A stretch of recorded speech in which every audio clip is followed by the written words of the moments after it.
My role right now is as a clinical coordinator for the Neonatal Comfort Care Program, which was started by a neonatologist, Dr. Elvira Paravicini. I am a former NICU nurse almost 30 years, and this was kind of a natural segue from the bedside to the role that I'm in now.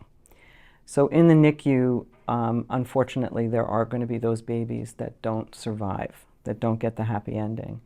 And I was fortunate enough to feel comfortable in caring for many of those babies. I often took care of what we would call primary patients, so the same patient over and over through their hospitalization, which could last anywhere from a few days to a few weeks to many, many months.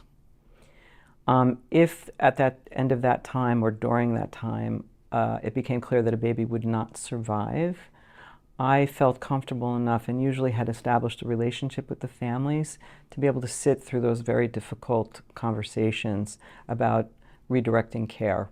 How do we redirect hope for this baby? Part of the landscape of neonatology and neonatal nursing is the fact that we're taking care of very critically ill children. So end-of-life care is absolutely part of the terrain.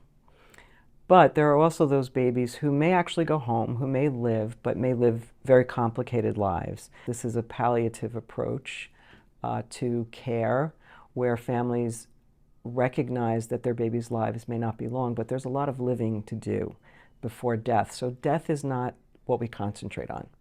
We recognize it, we acknowledge it, we talk about the truth of that. But we also realize that there are many things that can happen before a baby's actual death.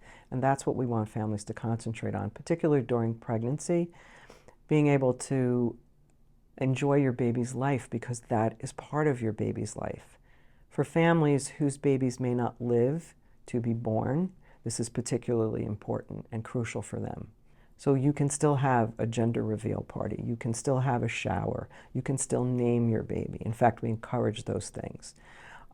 You can actually go to certain ultrasound facilities and have 3D renderings done professionally. You can have recordings of the baby's heartbeat, and some families will tuck those into a stuffed animal or something similar. And again, the other thing families like to do is a list of places and things that they would have done had their baby been able to live. So kind of a bucket list that we encourage them to think about that. Where would you want to go? What would you want to do? I feel so blessed to have seen so many families, to watch the intensity of love that happens in such a short period of time, a lifetime of love given to babies in minutes sometimes. And it is a beautiful thing to witness. I am so grateful that I get to do this as my job. I mean, it's more than that so many people just don't see. And the sacredness of the last moments of someone's life are really incredible. I hope that someone will be holding my hand at the end.